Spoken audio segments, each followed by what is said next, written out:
Hey there, YouTubers. Right, so in this video, I'm going to install the i5-13400f CPU cooler. I've never installed this one before. GameX Series HG400 should be more than enough for this. Then we'll throw on some RAM, maybe this Crucial 4800 megahertz. Let's see if I can find something else.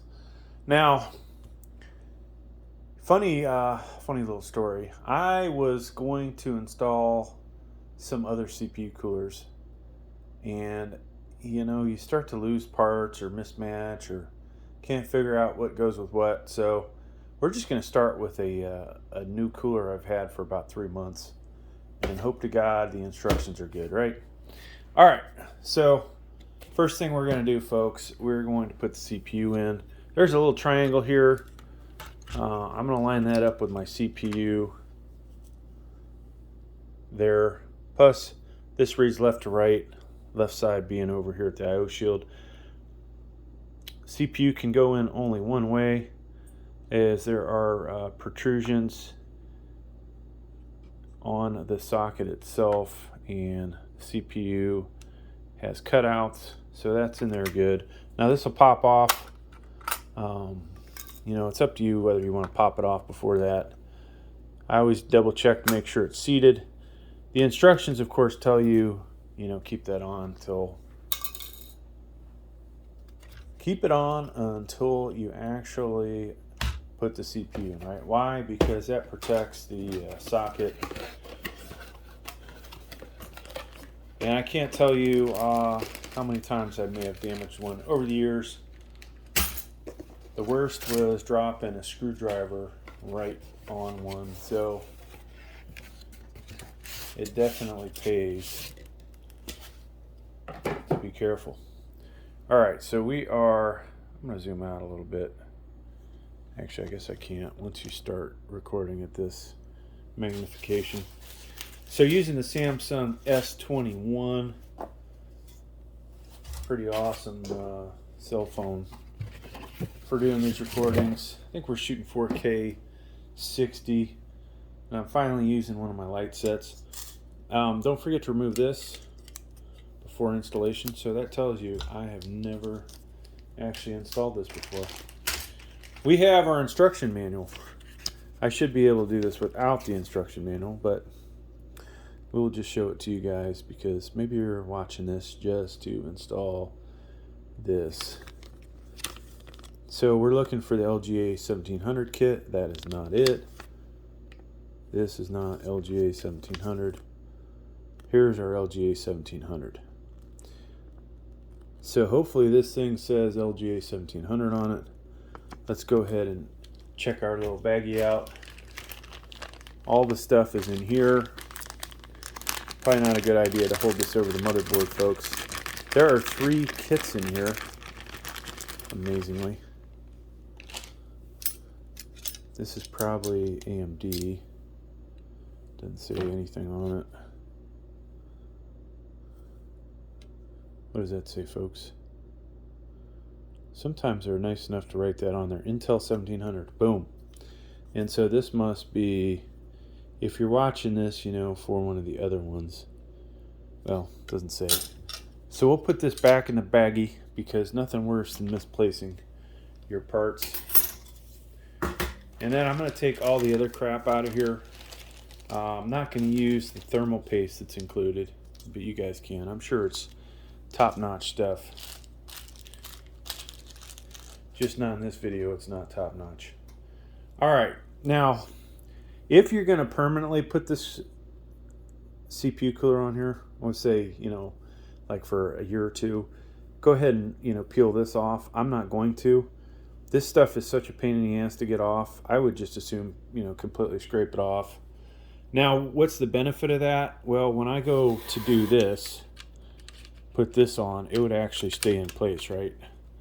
Instead of me having to do what I'm going to do, which is take it to the edge of the counter and get my fingers out of there and then slide it back over so it stays in place. All right. If you have the sticky tape, you don't have to worry about that. Now there are 2 little baggies in here. So we've got to figure out which is which. Of course, the directions aren't in color. And so it has G. It says go back to G. We need G. Okay, so kind of hard to tell which one's which from this picture, but there are some differences, right? Looks like it's the smaller one. And then screw wise,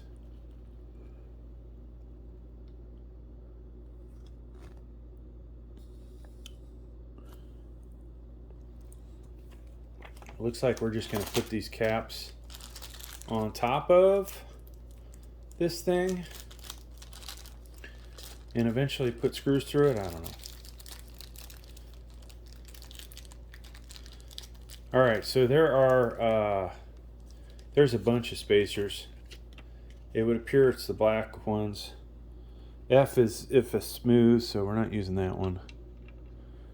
And we'll just put 2 of these on here for now. And guess what? I grabbed the wrong one. All right, so there's that, folks. You would put all 4 down, but in our case, aha, we actually do need this bracket. All right, so you're gonna have to put all 4 of these down. So this is not gonna be that easy, I can tell you. Whenever you have this many extra components, and question for you all, why would they have this many, right? Well, that's to get around patents that other people have. Instead of making this a really simple process, Noctua obviously has different patents. They've got probably one of the best systems for tightening a CPU cooler like this down. So these guys had to find, a way around that. And so hence you've got all these extra components. All right. How do I know that? Well, because I used to be a patent examiner, folks. Yes. Back in the day. Worst job I ever had. So, folks, you want to put this in. And we want our fan to be oriented a certain way. So let's take our fan out. Our cooler with our fan. This is the intake side air. We want air to come in through here, exhaust out here, exhaust out the back. It needs to be oriented like this, okay? That means that this guy must be oriented like that. All right, see the threaded post there. So we're going to gently put this on top of this, knowing that everything's going to move. That's why I hate this design.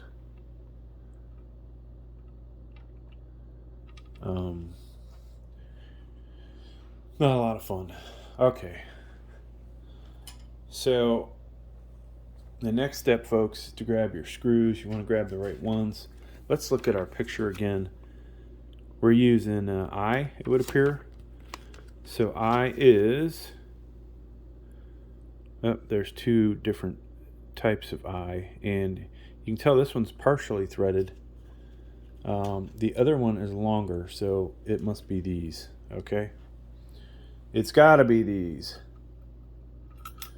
Now the question is, and this is where this is difficult, trying to line these up through the hole and then into the back plate. So we actually got one. Now you want to go diagonally and hope that lined up. Definitely went through something. Okay, I think that's good. Notice I'm not tightening them all the way down.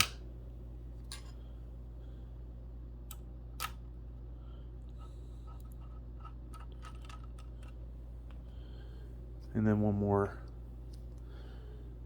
So I give myself a freaking A+, folks, so far. I say that. This one's probably going to be screwed up.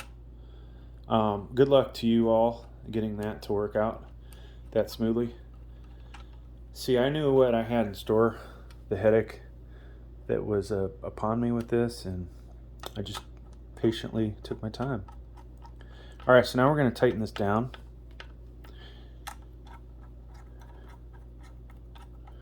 And all those extra parts, you know, put them away somewhere. You know, quite honestly, I've sold all my LGA 1151, 1200 for the most part. I've got a couple of I9s lying around, but for the most part, everything's been sold off. And it's almost pointless to have all this extra hardware. It's just going to confuse me.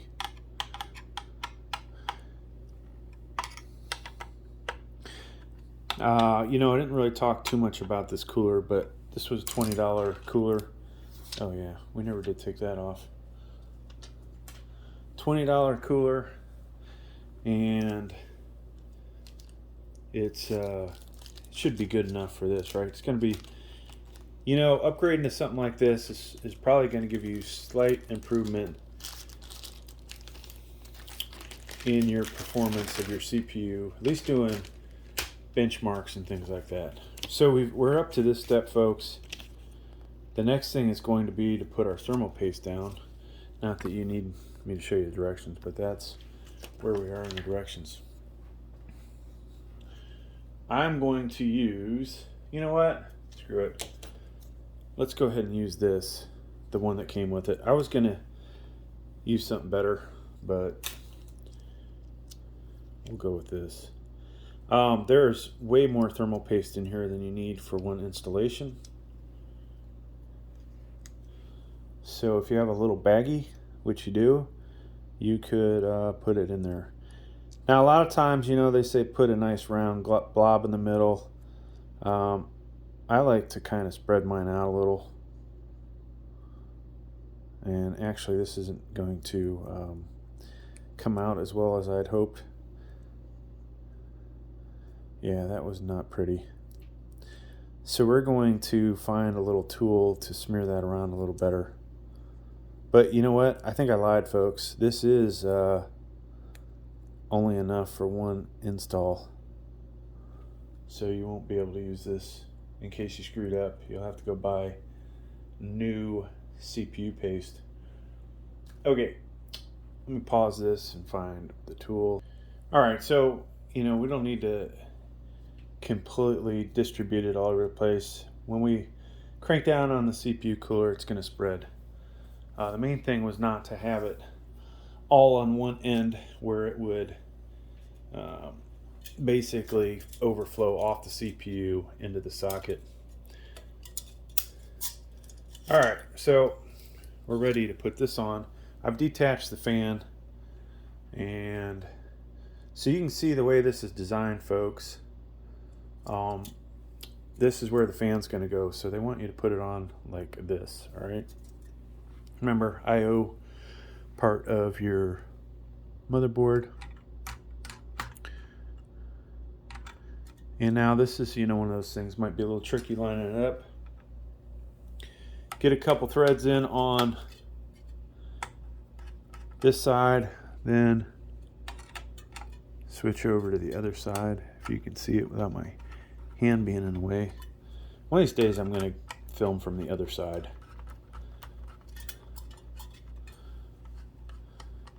Where I'll have two cameras. Two Samsung S21s or S22 and an S21. Alright, so we've got a few threads on it. Just kind of see, make sure it's on there.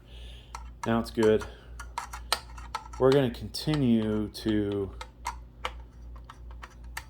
do a few turns each time, because this is hopefully spreading this stuff over our CPU.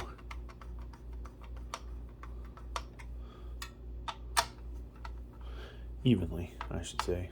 If you crank down on one side, you might push the thermal paste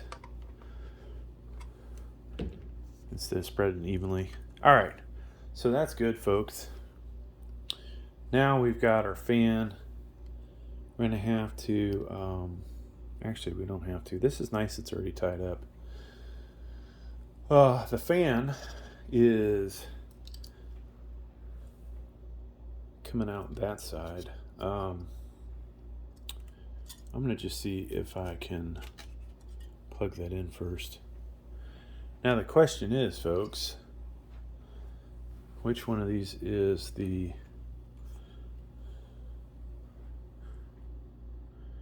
CPU optional and CPU fan? So usually you can tell light gray, but most of the time it's the one closest to the CPU. In this case, it is not the one closest. I'm going to go ahead and plug this in just to see if it's going to reach. And looks like it will. So what we're going to do is basically pull these back, and hopefully they won't pop out, which one of these did. These are actually nice because they have deep hooks into the fan, but doesn't mean they're not going to come out still. All right, so that's in there, folks.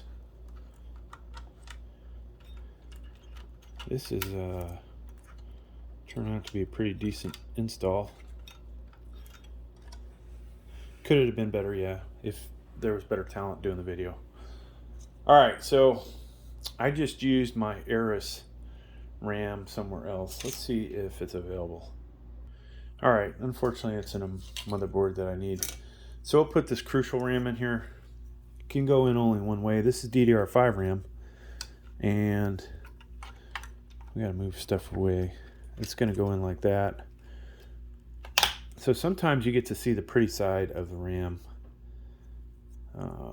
This side you're looking at nothing exciting on it, right? And voila. So that was DDR5, 4800 megahertz, 2 8 gig sticks, and that's going to do it for this install, folks. M.2 installation. You can see this motherboard has 4 of them. This would be your primary for the operating system, and then normally you would use these as storage drives. Thanks for checking out the video. Please like, please subscribe. Thank you.